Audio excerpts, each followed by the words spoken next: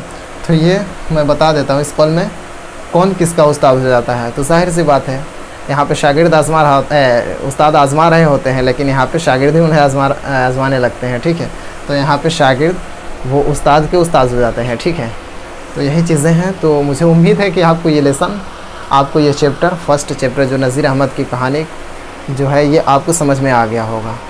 तो चलिए, इंशाल्लाह अगर आपको आ गया हो तो बहुत ही अच्छी बात है, और अगर कोई प्रॉब्लम, कोई दिक्कत हो रही हो तो आप मुझे कमेंट में पूछ सकते हैं। फिर मिलेंगे इंशाल्लाह नेक्स्ट वीडियो में, अगले नेक्स्ट चैप्टर के साथ। चलिए, thanks for watching this video.